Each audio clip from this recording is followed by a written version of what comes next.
Unlock the mysteries of tomorrow with Nostradamus, the greatest seer of the 16th century. His cryptic verses have whispered of future events, leaving us to decipher secrets hidden within his prophetic words. Dive into the intrigue where history meets prophecy in a dance that transcends time. Tonight on Newsworthy, 2 words and 2 question marks.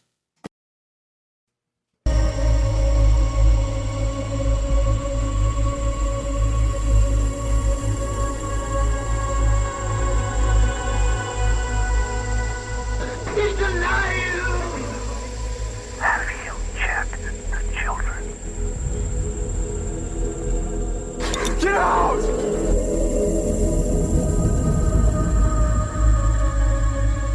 You have scoured the podcast world and finally found us, Newsworthy with Steve and Jerry, where we delve into all things mysterious, macabre, or out of this world, and decide if they are truly newsworthy.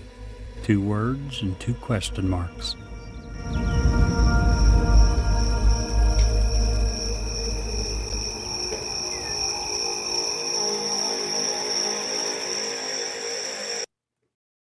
Hello, I'm Ed Locke with USA Mortgage. Tax season is upon us. Did you know that 47% of Americans are planning to use their tax refunds for everyday expenses, home improvements, and vacations? What if you used your tax refund for a new home instead? Again, this is Ed Locke with USA Mortgage. Your tax refund can be used towards down payment, closing costs, or paying down existing debt to help get approved. So before you spend that tax refund, let's get together and see how to best utilize those funds to invest in your future and your new home. Call or text me at 502-680-0953. Again, that's 502-680-0953. NMLS ID 448-9808, Das Acquisitions, LLC, doing business as USA Mortgage, NMLS ID 227262. This is not a commitment to lend. Additional terms and conditions apply. USA Mortgage is an equal housing lender. Hey guys, how's it going? Brett, Hello, you're hello. back from the circus, I the tell you Dollar General parking lot circus. The circus was way worse than the zoo. Really? Ugh. Worse than the zoo, surely not. Wow. That's I awful. thought you would get such excitement for being like, the center of attention and stuff. No. World's tallest, no. The incredible bearded man, no. Did you it wasn't Not so fun. much. not get many visitors at the zoo No. or at the circus? Got threw up on a couple times. Ugh. Had to change some poopy diapers. The You circus guys is not should fun. Okay, so Brett wasn't actually at the circus. If you didn't know. No, say it ain't so, Joe. He had to help take care of babies. Yeah. They were my own, so. Yeah. But- Not like random babies just No, yeah. walk by and throw up on you. That would be, first of all, that'd be terrible. What? That would be terrible. I would hate that. I didn't change a dirty diaper until I had kids.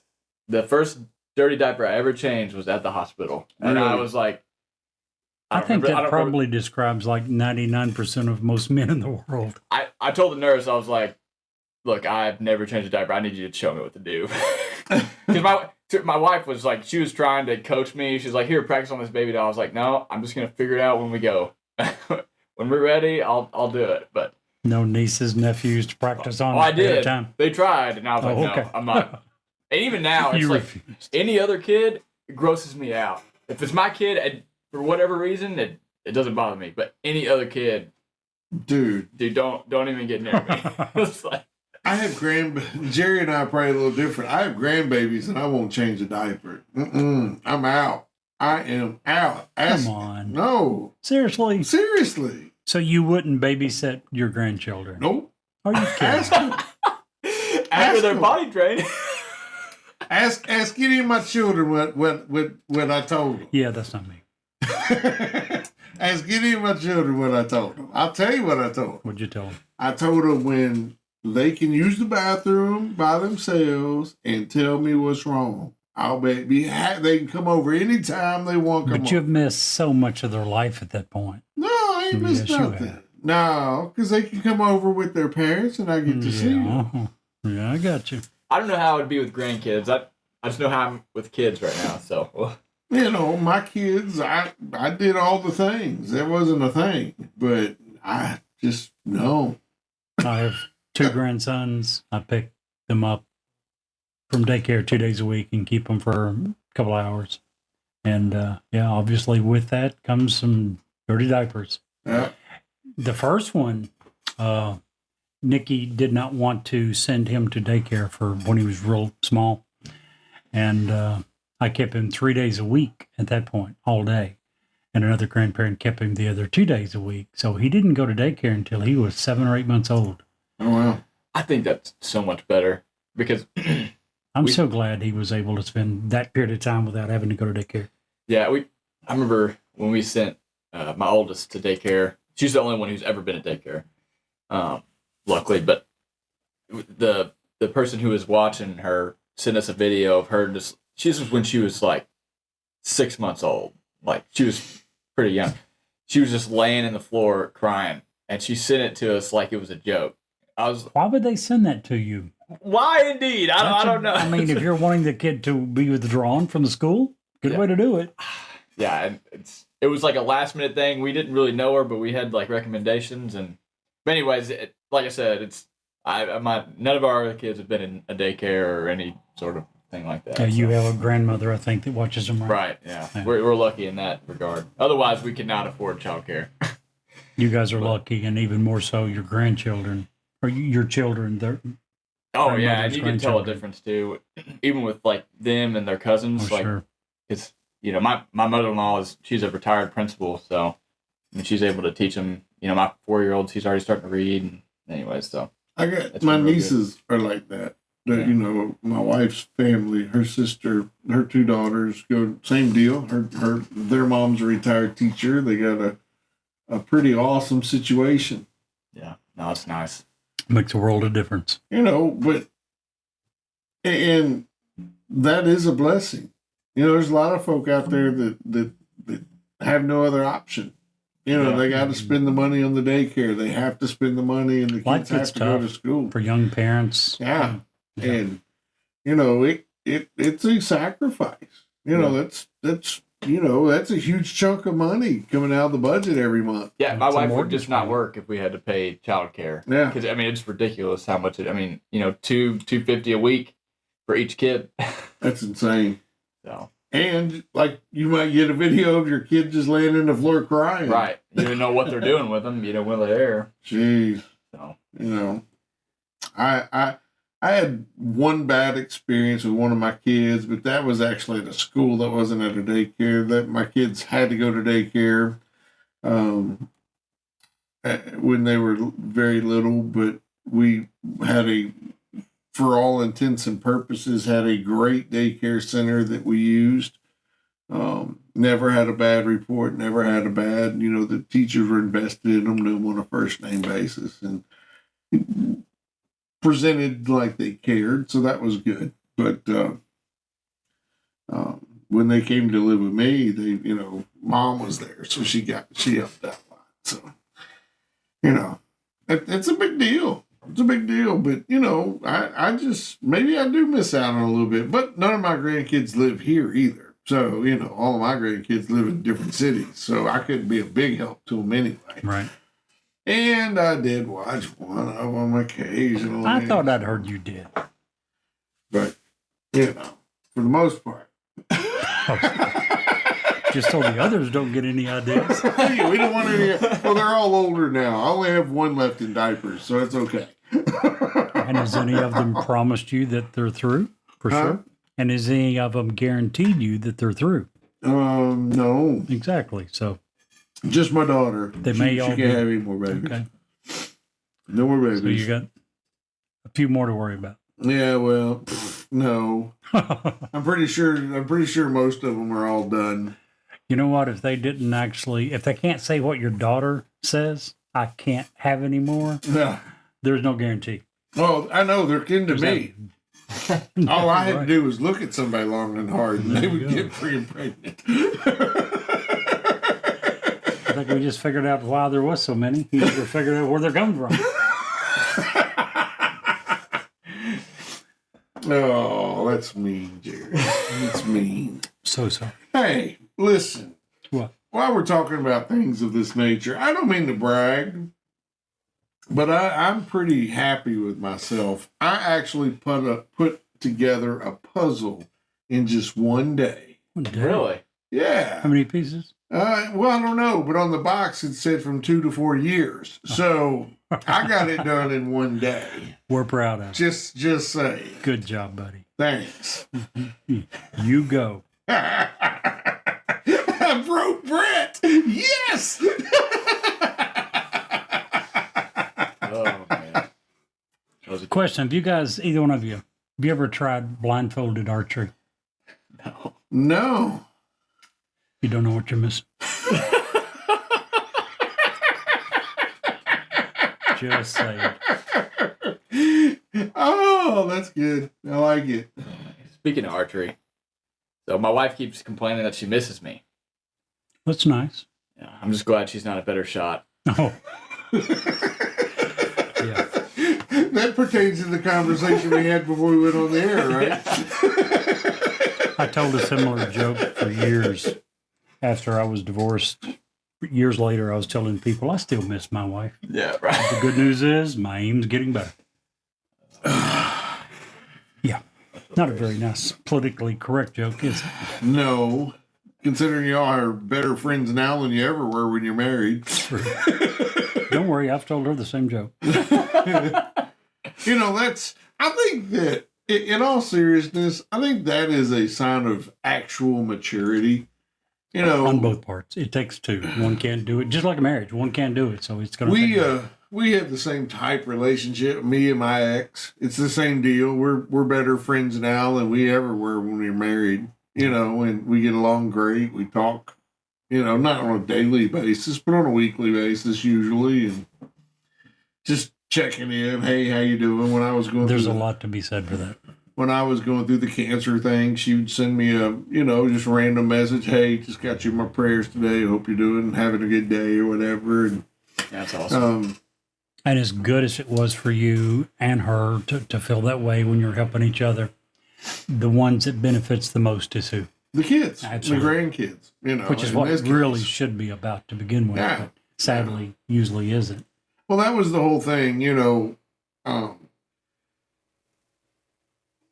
our friendship started with when I want to say it was graduation on one of my boys, and she came over and she said, afterwards, yeah, after the divorce. I thought you was going back to the very beginning. I said, no. That's not how you all first got to be friends. No, she said she came over and she was like, "Hey, I just want to let you know you did a great job raising the boys." Well, that's got to make you feel good. Yeah, so that was cool, and we just kind of hit it off from that. So the way they met wasn't bad. You looked at me like I was telling a bad story. He helped her move. Yeah, that's the way they first. I think more. I mean, I won't go into too many details, but yeah, that was the beginning of it, I think. Yeah, we were at Big Lots, actually, in Nicholasville. I was dating some other girl at the time.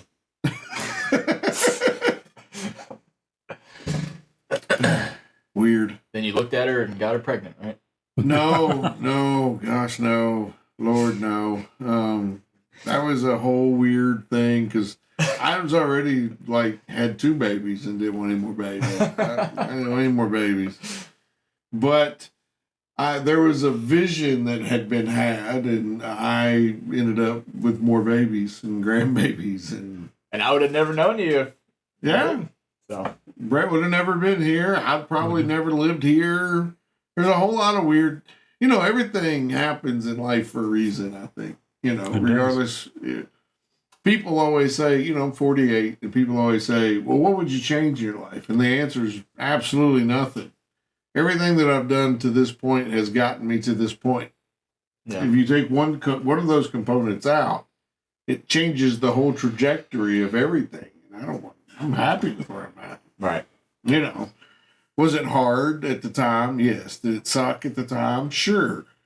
Would you rather, I would rather be rich instead of pretty, but hey, these are the things we're blessed with. We take what we can get. I'll just sit here and be handsome and broke and, not be like Jerry, ugly and rich. So, Who felt the same way until I went to the eye doctor and got my prescription renewed. oh, you did? Yeah. That's good. And then now you I'm get to just look saying, across from me. The same might. Never mind. You get to Go look ahead. across at me with your new glasses, and you're like, damn. I don't have to look across at you. I've got that fan-shaped picture of your face at my Do you house. still sleep with that? You do, don't you? Do I still sleep with it? Yeah, like on I the sleep other side over of the bed. Over it. It's in a hole under the house. Whatever. When we start video, you definitely need to bring that in. I don't think the room's big enough to hold it, to be honest with you. The That's thing is huge. Literally, it's like this big. I'm That's not what she joking. said. One of the scariest things in my life. First time I laid eyes on that. Oh, So, should we where were we? actually get to the topic today? Why not? Oh, well, we're back on Wednesday. That's good. Yeah. So that makes me happy. I feel a lot better. Last week was rough. So this week's much, much better. You look and sound much better too. Oh, yeah. I know. Thanks. Hey, you had nowhere to go but up from where you were. That's true. Just say. That's true. So tonight we're going to talk about a gentleman who was born a few years ago. Just a couple. He was born in December of 1503 and lived all the way to July of 1566. Now, you may be wondering, why on earth would we want to talk about somebody who lived so long ago? And the reason is because people will not let this lie. Every year, Yeah. there are more and more and more predictions made and more things read into some of this man's writings that, for lack of a better word, is visionary, if that's what you want to say. I think imaginary is probably closer to the word, but we're going to get into that. We'll let you guys make your decisions, and I don't want to taint it. So we're talking about Nostradamus tonight. And of course, Nostradamus's predictions and his quatrains and a little bit of his history. We could talk for days and days and days about Nostradamus, and we can go into his past and all of what he used to do, and we'll get into some of that tonight because some of it's really important. We're going to get into some of his, Jerry, I think, is going to cover some of his past predictions that have, and I'm using air quotes, come true. Brett's going to cover some of his future predictions and when we can expect that to happen. Is California still here, by the way? It is. Oh, okay. So it didn't fall into the ocean in I 2021. started to say I'm not only going to be talking about some of his predictions that came true, I'm also going to be talking about some of his predictions that did not come true. Yeah. Okay. So California, case in point. I think it's really neat, though, how we're able to connect the dots to make California, which wasn't even discovered yet, in 1503. Right. That's what I was wondering. It was like, he's talking about America like it wasn't even a country then. It wasn't even found. It wasn't even. It was found. It was found. Oh, yeah. Oh, was it? Oh, yeah, Columbus- 1492. Yeah. Columbus sailed the ocean blue in 1492. Yeah. Yeah. But even then, it's like you're just talking about it like it's going to be this big Yeah. thing. Not to mention, in one of his letters, he mentions, he doesn't say everyone, and I'll find it, but he does say that the vast majority of his predictions are concerning Europe. Yeah. So nothing to Which is indicate- good. I mean, that would make sense. At It least. would. That's where he was born and raised and lived his whole life. So that was the area he's familiar with. So let's give just a little quick history about Nostradamus.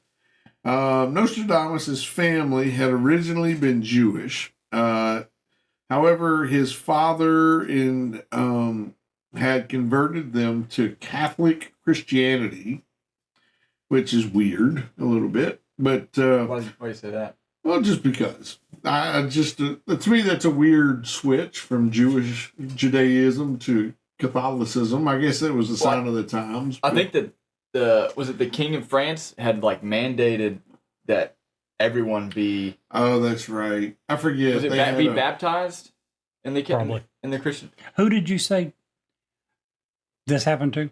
His father. His father changed the last name Yeah. to Nostradamus. I thought it was his grandfather. Maybe it was his grandfather. I Pretty sure thought it it was was. his father, but According to Wikipedia, it was his father. But yeah, that's what I saw was his father. he studied at the University of Avignon and was forced to leave after a year at university when it was closed due to the outbreak of the plague. That's right, the bubonic plague. He worked as an apothecary for several years before entering the University of Montpellier, hoping to earn a doctorate, but was almost immediately expelled after his work as an apothecary was discovered. He first got married in 1531. Unfortunately, his wife and his 2 children died in 1534 during another plague outbreak. He worked against the plague alongside other doctors before remarrying to Anne Ponsarde, who with he had 6 children. He wrote an almanac, and due to its success, he continued writing for them for future years and began working as an astrologer for various wealthy patrons. Catherine de' Medici became one of his foremost supporters, and his very famous La Prophètes. How do you say that? That's a hard word. Where you at? Les Prophètes, the name of his book. Prophets. Prophets. Just the French word for prophecy is all it is. Okay. Was published in 1555. It relied heavily on historical and literary precedent and was initially received by mixed receptions. He suffered from severe gout toward the end of his life, which eventually turned into edema. He died on the 1st or 2nd of July in 1566. And many people have retold legends about his life. And these legends have taken on a whole life of their own, to be blunt. The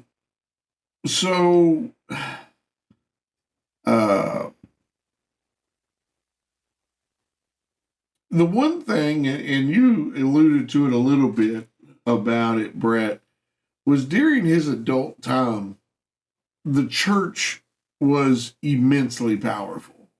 And the church was very against occultism. It was very against... Which he dabbled in, by the way. Which he dabbled in, more than dabbled, I think. I think he was pretty neck deep in it, but he was a good politician.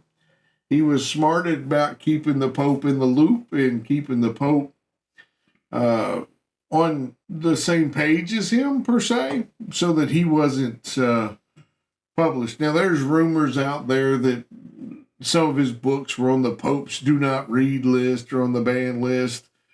That's just false. I was going to even start out saying some of the things that were or have been said in the past about him. Like he at one time, there was a rumor that he had one time had kneeled before a future pope, before the Pope. I heard about that, yeah. That didn't happen. That's false. That was some story made up.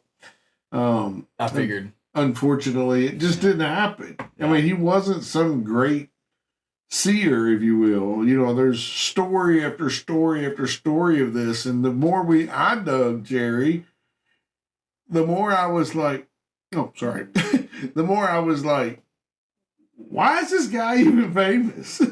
Edgar Casey's a much better and more accurate seer than Nostradamus. And I think it's because he was so vague that we are able to pick and pull what we want to get out of it After the fact. Right. So, Jerry, why don't you tell us a little bit, and I'll come back to some of the occultists, but tell us a little bit about some of the stuff. Well, as you mentioned, he wrote a book, Les Prophecies or whatever. The English word is the Prophecies. And the first edition came out in 1955. Now, that book in 1555, sorry. Yeah. The book in 1555 only contained 353 quatrains. There were others added to it, and the final omnibus edition that was published after he died had the final 942. And he intended to write 1,000. Supposedly he did write 1,000. Most experts believe that the 58 just got lost somewhere along the line. But they were organized into 10 groups of what they call centuries, 100 each. And most of these involve disasters, plagues, earthquakes, wars, floods, invasions, murders, things that would tend to be, that would gain a lot of publicity. You know, the things that he talked about, again, as you said, after the fact, if we begin to think that we can tie something to it, it begins to get a lot of attention. And that's exactly what's happened. Almost all of these were undated. Very few were. We'll get to that later. And many of them were based on foreshadowings by the Mirabilis Liber. The Mirabilis Liber was a book that was put together. It was a book of predictions and prophecies from various Christian saints that goes back to the 7th century up through the early 16th century, that was first assembled and published in 1522.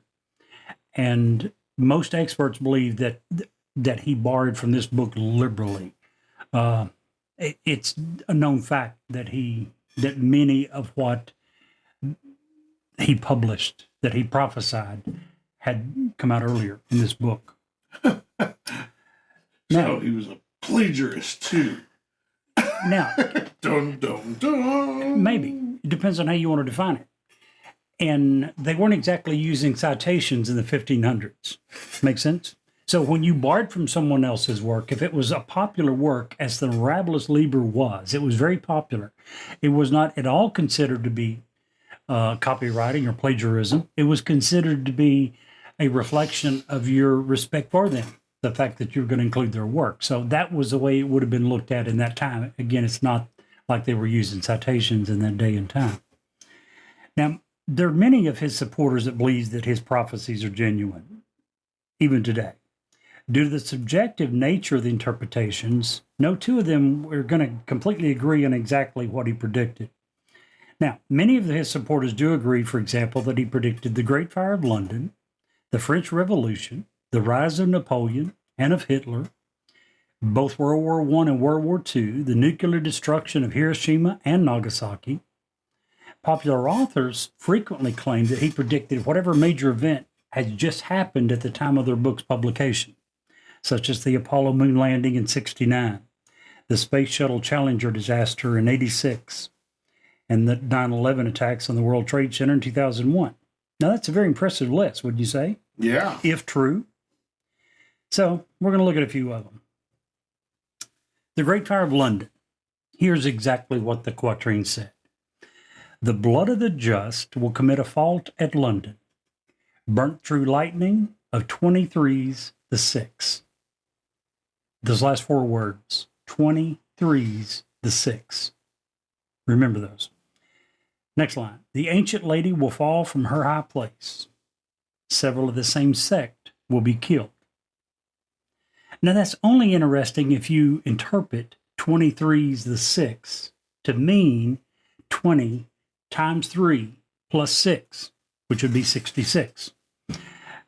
Now the Great Fire of London happened in 1666. It did mention London. So if you take those two... It had fire in there. it had fire in there. But again, This says that the fire was come from lightning. The Great Fire of London was started by flame in a bakery. Right, yeah. The ancient lady, and what did she signify? No clue. Neither does anyone who tries to interpret it. So, again, this is reminiscent of many of his. They're so vague that after the fact, you could easily claim this is what he was talking about. And it happens on and on. Different story if someone could interpret ahead of time. We'll get to that in a minute as well. The coming of Adolf Hitler. Here's again what the quatrain says. From the very depths of the west of Europe, a young child will be born of poor people. He who by his tongue will seduce a great troop. His fame will increase toward the realms of the east. I'll be honest with you, I have no idea how you get Adolf Hitler from that. I just don't. I mean, was he born to poor parents?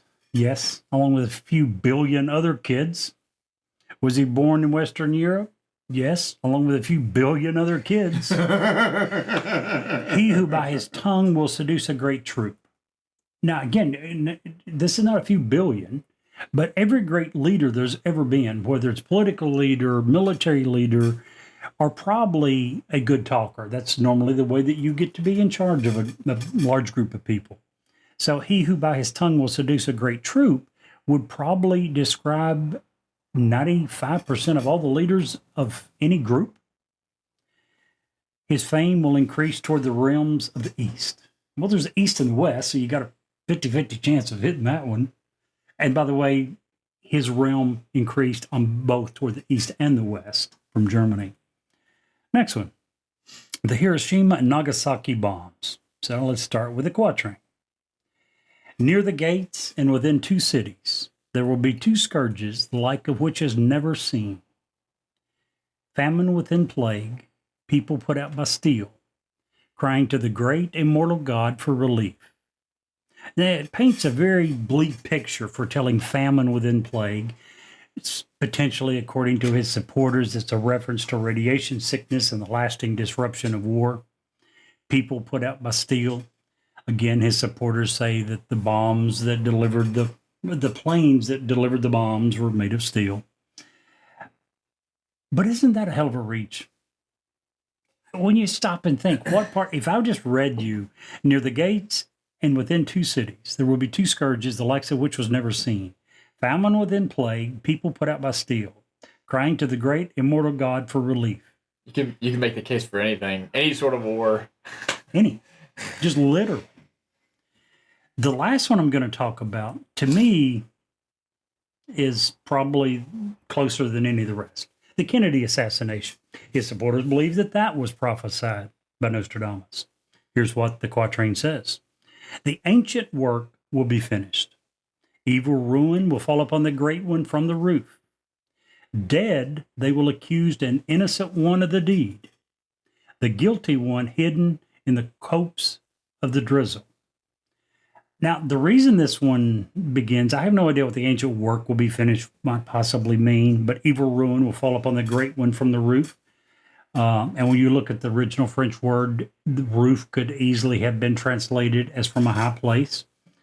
Well, he was shot from the 6th floor, I think it was, of the Texas Book Depository.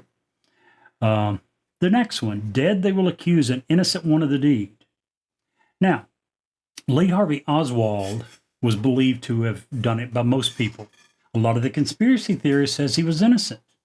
He was shot shortly after. Steve's got his hand in the air. He was shot and killed shortly after. Jack Ruby. The line by Jack Ruby, the line that says dead, they will accuse an innocent one of the deed, according to the conspiracy theorists, would certainly apply in this case. Once again, guess whose hand is in the air?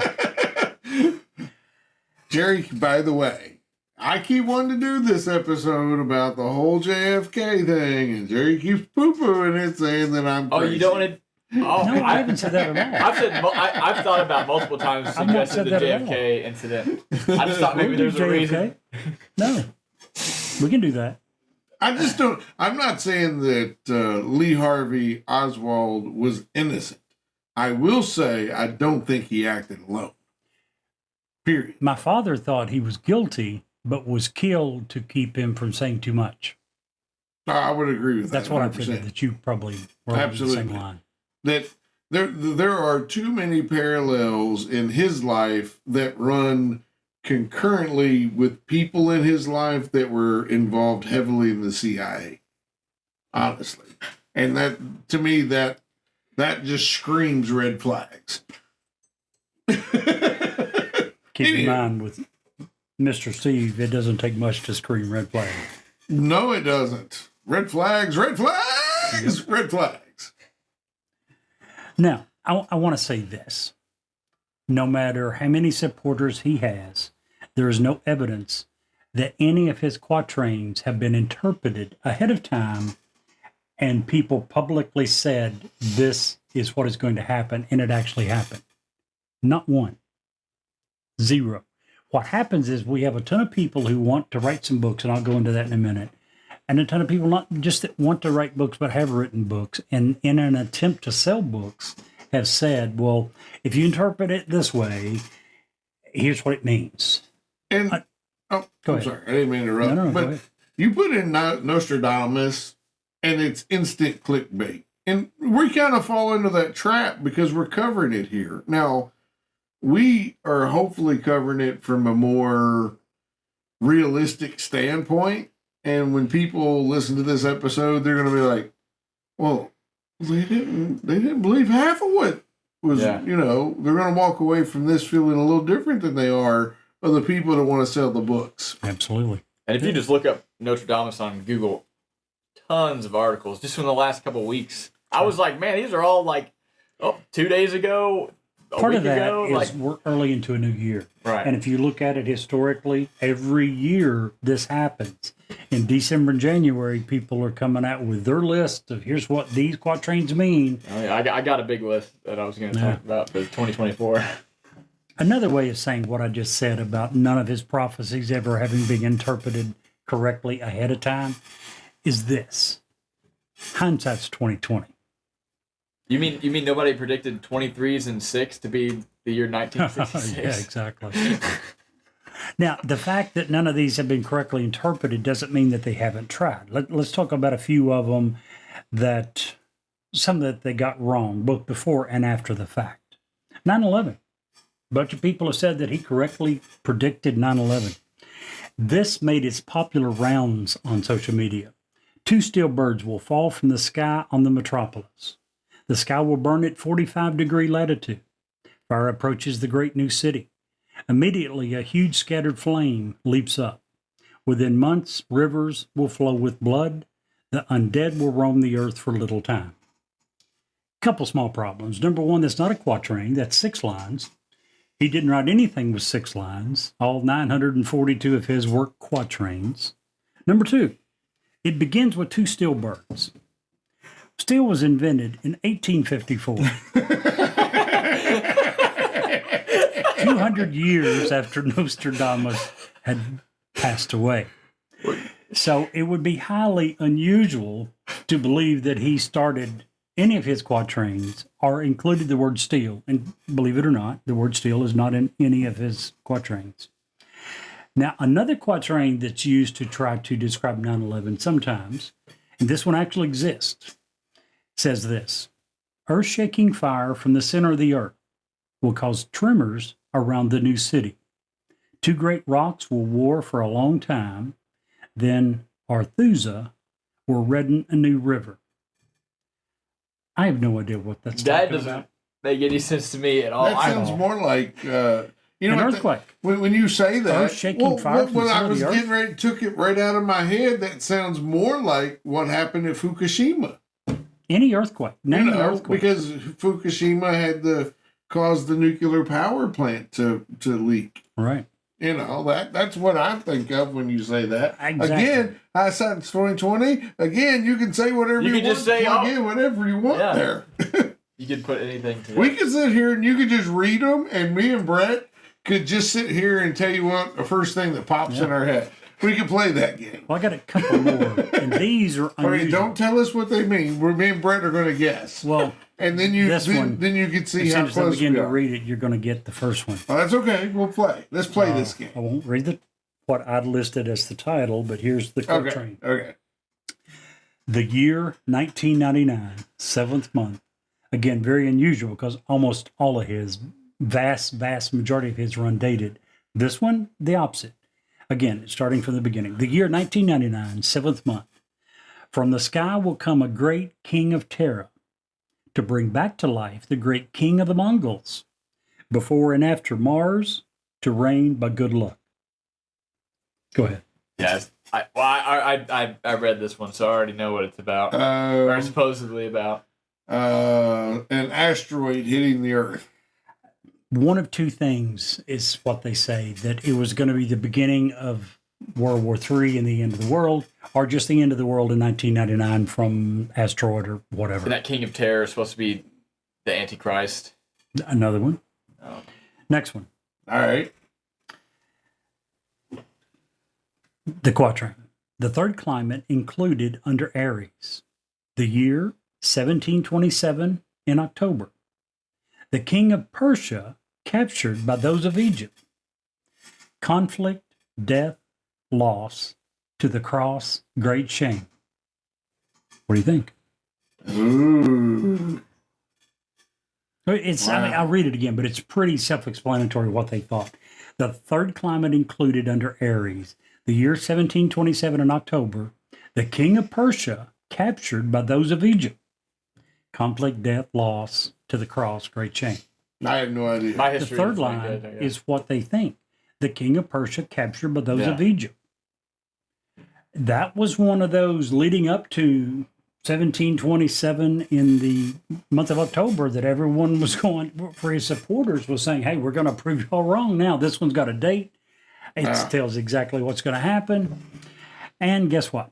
The problem with whenever you include a specific date like this one is the date is going to come. Right. Right. And you can't be like, oh, well, that probably means this. Well, you can. And I mean, but you got a date, but it didn't happen on this day that he said it was going to happen. And when the date does come and nothing remotely similar happens, then how do you explain it away? You're right. You have a tough time doing it. Well, the one let me backtrack just a hair. Sure. For the Twin Towers, the one that had the steel birds, you would have thought that when they had created that, they would have at least got the parallel right. They were off 1 degree on the parallel as well. Yeah, it just, by the way, I mentioned earlier about him saying where most of these occurred. He wrote a letter introducing this to the King of France. And here's what he said. Most of them being integrated with astronomical calculations corresponding to the years, months, and weeks of the regions, countries, and most of the towns and cities of all of Europe, including Africa and part of Asia, where most of all of these coming events are to transpire. Once again, Europe, including Africa and parts of Asia, where most of all of these coming events are to transpire. Didn't mention America. He told where his predictions, and he says almost all of these. But it's amazing when you look at the people trying to translate them today, and suddenly it's 9/11. It's all California falling into the ocean. It's all these different things that, someone is hoping you'll buy their book if you believe that, it affects you somehow.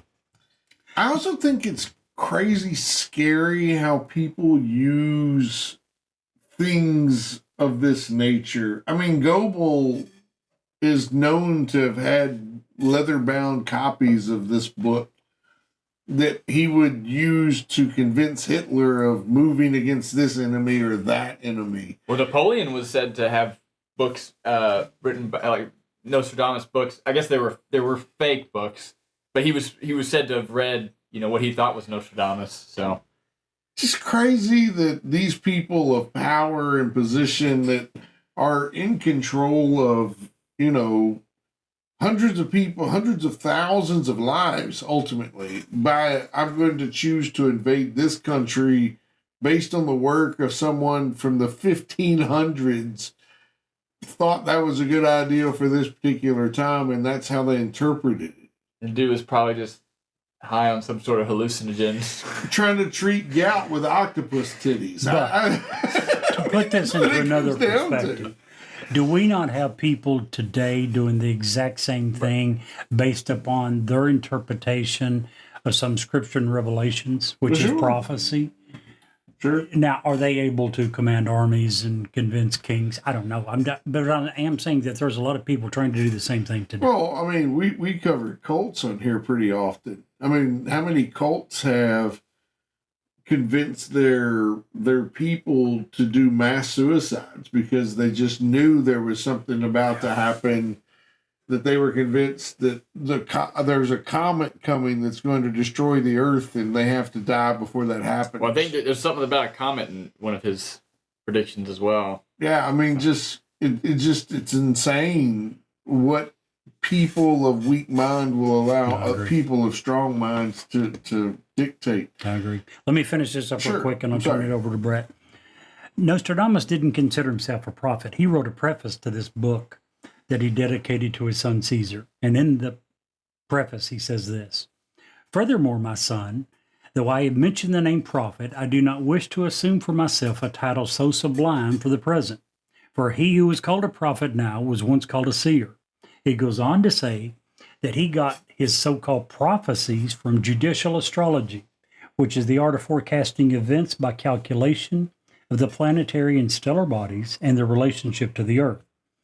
In the 16th century, judicial astrology was also known as God's judgment announced in the stars, meaning when something happened, they thought if you wanted to find a reliable way to predict when it might happen again, look to see how the heavenly bodies were aligned. Find out the next time that they would be aligned in a similar way. That is judicial astrology. Almanacs, horoscopes, birth charts, and prophecies deduced from the stars were and are still today included in this practice. Now,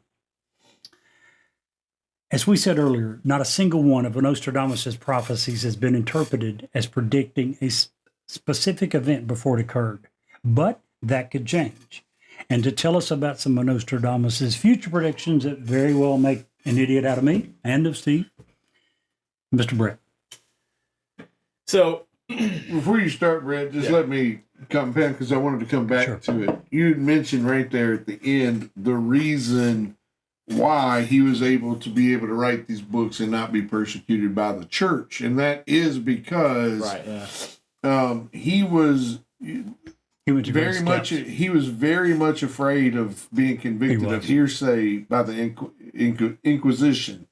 But neither prophecy nor astrology fell into that bracket. So he was allowed to do that. Yes. And that's why he put it in a very particular So he probably reason. didn't feel that privately, but publicly he always put it in Always these put it terms out that because he way. knew it kept him legally in the clear. He would have been in danger if he had practiced, and I'm using air quotes, magic to support them. In 1538, he actually came into conflict with the Church of Jin after an inquisitor visited the area looking for anti-Catholic views. He was briefly imprisoned at Marganay. I'm saying that completely wrong. In late 1561, but it was because he had violated a royal decree by publishing his 1562 Without almanac without the permission of a bishop. But he was keenly aware of the words Yes, he he was allowed to use and the words he wasn't allowed to use. And he was also aware that his original practice violated many of Right. the laws. So So- he tried to word it in such a way to keep Yes. himself out of prison. Yeah, he was a very smart seer, if you was. will. Sorry, Brett. What, go so, ahead. just building on that, one thing that I saw in one of the documentaries I watched, and again, I don't know where they got this source or not, but one thing that they had said he had done was predicted the death of the king and also 4 of the 7 children of the king and queen at the time. And because of that, he won favor with the queen, and she was able to kind of keep him, or you protect him from persecution from the church. So, anyways, the dude is definitely interesting. So, some of the predictions that have yet to come, or he had predicted and we thought was going to come and hasn't yet. The first one I thought was pretty interesting was zombies So, according to Nostradamus, the dead will rise from their graves for the games of slaughter around the millennium in the year of the seventh number. So, around the millennium in the year of the seventh number, that would have been 2010, or 2007, sorry, 2007. We did not have zombies in 2007. So, the other option would be the 71st century, which would be, 3007. But again, it could happen, I guess. Let us know when you find out. I will. Another thing he said, there was going to be 40 years of flood, followed by 40 years of drought. So I think the term he used was there's going to be 40 straight years of rainbow, followed by 40 years with no rainbow. This has not happened yet. Again, could happen. We'll see. The article I was looking at, they said weather across the globe is getting worse because of global warming, and North America apparently faces a 98% chance of a so-called mega drought between 2050 and 2099. So you never know. Another thing he predicted was a catastrophic earthquake. That's a pretty that could be anything. Any earthquake that's ever happened.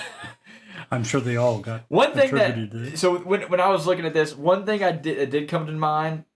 Again, you were saying that he had said everything was all of his predictions were in Europe, but the New Madrid fault, which is very close to us now, is something that just popped in my head because I think now every 10 years the chances of that fault slipping and us getting a catastrophic earthquake increases quite significantly.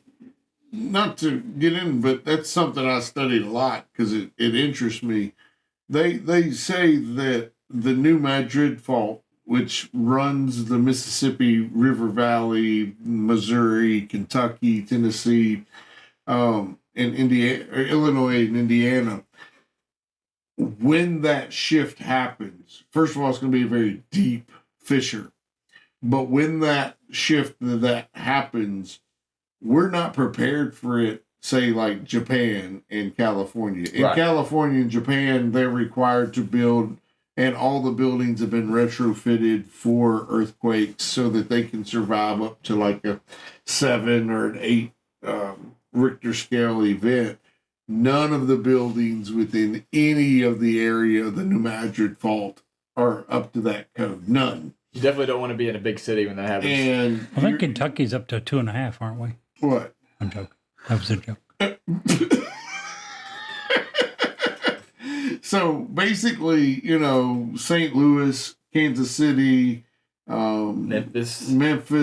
I think Memphis is actually. It's right in the middle of the fault. I think, from what I remember, this has been forever since I've looked at this stuff, but I think Memphis has taken some precautions for this. But anyways, that's we're very underprepared for this. Very underprepared. And like I said, this was when I remember I learned about this the first time in high school, which was 10 years ago, and they were saying that it was very likely at that point. So it's just continues to. Anyways, that's something that popped in my head. Again, he predicted a catastrophic earthquake. Awesome. Okay. Well, we'll see if that happens. Take your pick. A weekend west. He predicted that. So let's see if I can get the actual quote here. Where is that? All right. Apparently, I didn't write it. But basically, they're saying that China is considered the next world superpower. So maybe China is going to come in, and the West is going to be weakened, and China of the East is going to come up and be the next superpower. True, but on the other hand, they were saying the exact same thing 50 years ago, only it was Russia. Yeah, right. And right. That's what I'm saying. It's like, these are very vague predictions. Yeah. World War III, I think he's the only person that's ever predicted a World War III, if I'm remembering correctly. Did you guys find any other predictions of World War III? Well, first of all, World War doesn't, those words don't exist in the prophecies. Right. Or they just don't exist. There's some vague wording that some people took to mean World War I, World War II, and World War III. But again, that's what was said about almost everything. if you want to hammer at it long enough, hard enough after the fact, you can probably eventually make that rock look like something that the way you're trying to describe it. But none of this was predicted ahead of time for World War I or II. If you want to go and look up every year since, I believe, 2000, some of the supposed Nostradamus interpreters have predicted this is the year that he says is going to be World War III. Well, we've completed 23 years since, and none of those were the beginning of World War III. So Well, who knows? The good news is, Jerry, if you're writing books, now it's very easy to write books. You can go in, you can save it on your computer. The very next year, you can say, well, it didn't happen last year. It's going to happen this year. I made a slight mistake. Make a slight mistake, change it, and reprint and republish your book. So you can sell more books every year. Good point. You know. There's a lot of money to be made off of Nostradamus. And, Yes, there you is. know, we said it in the very beginning. There's a lot of clickbait. You know, that, oh, Nostradamus, I want to read about that. What's he Right. predicting for today? You know, like. Very true. And many people have predicted World War III also. It is not just Nostradamus. Supposedly Nostradamus.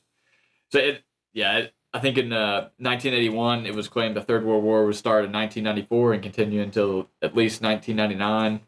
Well, it's 2024. It didn't happen. So, now I will say, I somewhat disagree with Jared because some of the stuff with the three antichrists that he predicted, where the first one they think is Napoleon, the second one being Hitler, and the third one has not come to pass yet. But the first two with Napoleon and Hitler, I kind of bought in.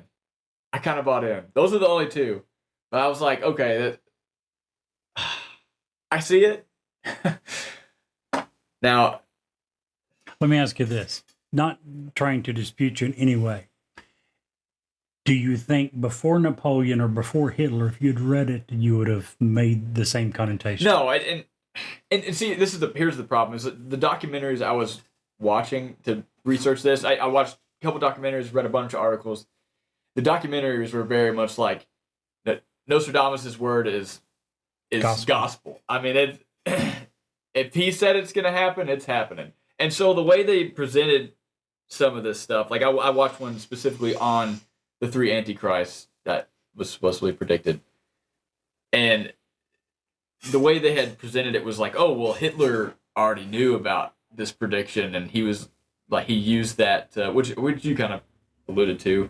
And then, Napoleon supposedly, had works of Nostradamus with him. Anyways, again, they're very vague predictions. I thought that it was kind of interesting that it applied to it, especially with the. So now, before the podcast, we talked about the what do people say that he called Hitler? Hister. And when Jerry looked it up in the prophecies, it's not in there at all. The word doesn't exist. So I don't know where that's coming from. But I heard that many times. A lot of it comes from, there's this one particular lady who is targeted and credited for doing a lot of the quatrains, because the quatrains were read and written in 3 different languages. And one of those languages was Old French. So the Old French, we don't have words to interchange with a lot of the words from Old French. So what this lady did was go in and she basically made up a bunch of stuff to make it make sense. Well, that's, to be honest, what almost every person who's written books supposedly translating. And that's where they take 60 years. And that's where they take the most liberty is with the Old French stuff, because we don't have words. So they kind of put what they want in there to fit they what massacre. they want. It's not just Old French; it's all of it. Latin, and I forget the other one, Provençal or something. It was a dialect in part of France, but it wasn't French. But they're doing it with all of the languages. Yeah, and it's really kind of neat. I mean, the guy was smart. You can't just write in 3 different languages like that and not be and make something make a little bit of sense. He was very smart. Even he's just a smart creating, dude. even if you think he's a he's a, hoax, just being able to write in such a way where people 2,000 years or 500, 600 years later can We're still talking look about back it. and look back and be like, oh, he must have been talking about this. When I started researching it, at first I started to buy in. I was like, man, this is crazy. I can't believe he's been able to predict all this stuff. But then I started to look at what Jerry was, and not just take the face value of, oh, well, he predicted this, he predicted that, but actually look at what he said that supposedly predicted these events. And I was like, it made me think of psychics of today. Now, I don't want to piss anybody off about, I think psychics are a big Psycho.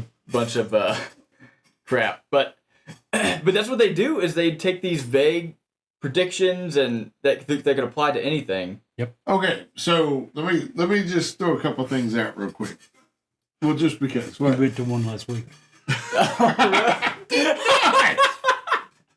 Not true. Not true at all. But listen. That'd be really funny. So a few weeks ago, you were talking about psychics and how they are today. A few weeks ago, we covered stories of alien attacks. Do you remember? Yeah. One of those stories was the Christian County incident that Right. happened in Christian County, Kentucky. Guess what else happened in Christian County, Kentucky? A psychic was born. I don't know. Edward Casey. And anybody who knows anything about seers or prophets or visionaries knows who Edgar Casey is, known as the sleeping prophet.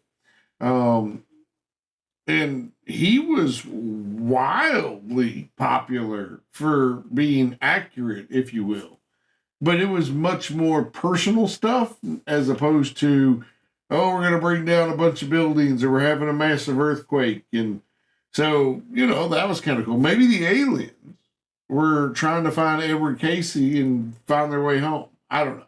Just thought I'd bring it up. I remember watching this. I don't want to dwell on psychics too much, but I remember watching this TV show. It was like a reality TV show where this psychic was she had her own show, and she was successful enough to have her own show, and she was in this room full of people, and she picked out this old woman, and she was like, "I'm getting some psychic, whatever, mumbo jumbo from you." She's like, "You've lost somebody, haven't you?" This woman's like freaking 85 years old. You've lost someone close to you, haven't you? She's, my husband. Oh, he wants to tell you something. He wants to say that he loves you. And the lady just starts weeping. And I'm like, you're buying this crap? There was a guy that had a show like that too. I was like, wait, oh, no kidding, you've lost somebody. You probably lost a lot of people. Anyways, I don't want to crap on everybody who believes in psychics, but until I see some more evidence that I think it's a bunch of crap. But anyways, I can assure you that I believe that there are people who have visions of the future. But the people that are doing that for real aren't out here making millions of dollars doing it. They're not doing it for promotion. have you seen the hotline that you can call No. for a psychic? 1-800 numbers. Late night TV, they run ads for them. Yeah. They've been doing it 20 years. I don't watch late night TV, Jerry. I can't remember where I saw it. I saw it. But How many of you called this week? The late night ones? Yeah. I shouldn't say. So back to anyways, it seems like he was just one of those kinds of people. But before, so what I want to ask you guys is, do you think that when he was writing these prophecies, do you think that he was just a crook trying to make a name for himself? Which I'll give my opinion, I guess, after you guys. Or do you think that he actually believed that he was making some sort of prediction, and turns out, I guess you could believe that these predictions are actually real. I think that we all can agree that we think they're a bunch of mumbo jumbo. But I think that they are written in such vague terms because let me back up. I think that he thought what he was writing was real. And they were written in a vague term because he may have not been able to adequately describe what it was he was seeing. Even we often talk about the Bible here because the Bible intersects in a lot of what we do, especially in the Old Testament. They use a lot of visual aids, if you will. And they do that because they're predicting stuff that's going to happen in 400, 800, 600 years that they have no idea how to describe it. So they're using wordage that they know that is to describe something that they saw but don't have words for. Right. And I think that I think that the truth that in this case, Nostradamus believed what he wrote, but it was written in a vague form because he didn't have the words for what he saw. Well, and if he's writing about stuff like the Challenger blowing up or us saying, he would have to write in vague or in terms because he doesn't know what steel is. It's not invented for another 200 years. Right. So he might talk about it, but he wouldn't be calling it steel. Right. Right. It would be something, but it wouldn't be steel. So I absolutely believe that he thought he was writing what he saw. I agree. 100%. And not just because of what you said, but because he's risking persecution from the church. Absolutely. And the all-powerful church. Yeah. When you look at his life, his training, he spent the majority of his life on these things. Yeah. Who would spend the majority of their life studying? And we agree, he's a very intelligent man. Yeah.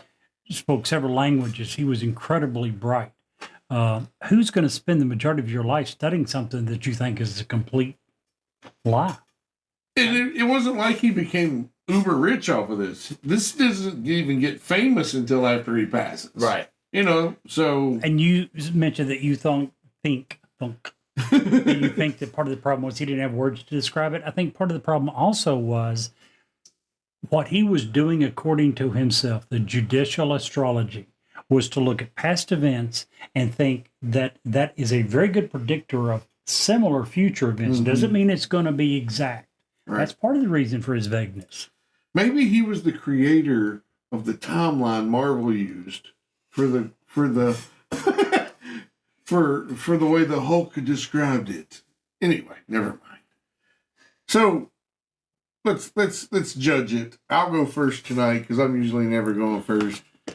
Nostradamus, I'm going to give it a thumbs down until something actually happens. I'm going to be like, no, I'm done with it. No more clickbait for Steve. I'm out. I give it a thumbs up. It has already had so much attention. It needs some more attention to prove how false it is. You can't leave it alone at this point. It's too big. Now, I agree with both of you.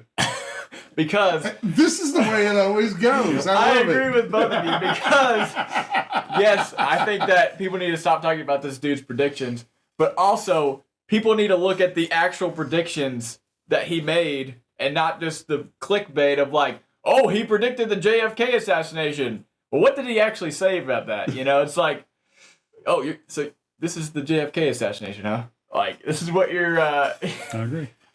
So I'm going to play Steve here for a second. No sideways thumbs allowed. Thumbs up or thumbs down? I'm going to say thumbs up to more information about what he actually said. Nostradamus. Because it was so hard to find. It was so hard to find what he actually said. None of the articles I read were quoting him verbatim. Well, you can't. You can't. Why is there no two versions of the Bible that are verbatim identical? Same deal. Now, the Bible goes back further than the 1500s, but you have the same problem anytime you're trying to take text that's hundreds of years old and translate it to today's term. It's impossible to have 10 people do it and not have 10 different versions. Yeah. But do you think it's the same thing when they're... You think it's the same thing as the Bible's translations where they're coming up with like, oh, well, he's talking about steel here? Part of it is in this case, and maybe some versions of the Bible, I don't know, but in this case, a lot of the problem is you've got people trying to sell books and they're trying to make the story fit the narrative. Right. period. That's a big part of your problem with some of the crazy translations. Now, most of the translations that it's real obvious. You can use Google Translate and get halfway close, right? There might be, we mentioned the word roof, and it could be translated as a high place. That makes sense, right? Because you like understand how someone could do that. Right. But you can't take roof and turn it into Mountaintop. the seventh story of a ocean cruise liner. Right. That's stupid. And the reason why I say it is because I think with the Bible translations, this is kind of how I see it. It's like, so I live in Kentucky. I'm going to say a certain thing a certain way. Like this because of the way I was raised, the way we talk here in Kentucky. You go talk to somebody in New York, they're going to say the same thing in a completely different way. We're saying the same thing. We're just saying it in a different way. And I think that's how I kind of see the Bible. Well, some of it, but not always. Yeah. Well, I like to think that that's. Well, that's a different topic. Anyways, but this is like if you're making up like, oh well, he said steel. He said, I keep forgetting what they called Hitler. Hister. He said all these things that he didn't actually say just to like you said, push your narrative. It seems. Yeah, I agree. It seems different, but anyways. Interesting. So you two outgunned me today. But wow, I'm not sure how I feel about it. I think but we for all the same agree. ultimate reason. I think we all agree. I'm just glad we're going to do JFK finally. I am too. I'm super pumped at JFK. That one's huge. Now we need that to is give a that big one one. a few weeks' notice to do some proper research for it. Yeah, that's going to take a while. That's a big one. Man, that episode is really interesting. And if you'll stick around for us for just a few commercials, we have another great story to tell you. Hi, this is Edlock with USA Mortgage. When it comes to buying a home, the process can be overwhelming and confusing. With so many options, it can be hard to know where to start. That's why it's important to work with a certified mortgage loan originator. I have the knowledge and expertise to guide you through the process and find the best mortgage option for you. I will work with you every step of the way to ensure that you are getting the best deal possible. So if you're looking to purchase or refinance, please reach out to me at 502-680-0953. So don't take on the stress of buying a home alone. Work with me and I will make your dream a reality. Trust the professionals and make your home buying experience a positive one. MLS ID 448908, DAS Acquisition Company, LLC, doing business as USA Mortgage, MLS ID 227262. This is not a commitment to lend. Additional terms and conditions apply. USA Mortgage is equal housing opportunity. If you want us to review or rate your product on air, if you have suggestions for new episodes, awesome ghost stories, or anything else, please reach out to us. Our email address is newsworthywithsteveandjerry@gmail.com. Our text number is area code 540-709-1318. And now, back to the story. For tonight's bonus story, I have a bit of bad news. You're stuck with me instead of Steve. But there is good news. It's temporary. He'll be back next week. Tonight's bonus story is closely related to our main topic. As we've already discussed, Nostradamus is best known for his book of prophecies. But that wasn't the only thing that he wrote about. In fact, it wasn't even the first. One of his earlier publications was called the Treatise on Cosmetics and Conserves. Now, conserves is a sweet food made by preserving fruit with sugar. It's jam, basically. So, yes, Nostradamus wrote a cookbook. But don't forget the first part of that title was cosmetics. So this book has instructions on how to make everything from blonde hair dye to laxatives and even toothpaste, which, by the way, was made using ground cuttlefish bone and shells from sea snails. The book offered recipes for candied orange peel, marmalade, cherry jam, pear preserve, and quince jelly, fit to set before a king. If you go to our podcast website with this week's episode, we've included one of his recipes for cherry jam. Now, he also had a recipe for a love jam, which was made from mandrake apples, the blood of 7 male sparrows, and eyelets from the arms of an octopus, among other things. He said, and this is his words, it was so powerful that it would induce a burning of her heart to perform the love act when the concoction combined with saliva in the midst of a kiss. So, Apparently, Nostradamus was roofying women back in the 1500s. Who knew? Now, to summarize the book up, it has recipes on everything from making powerful laxatives to pills that prevent the plague to toothpaste and cherry jam. If there was ever a cookbook where you do not want to mix up the recipes, this is the one. And Jerry, if you can't see the light, Be the light.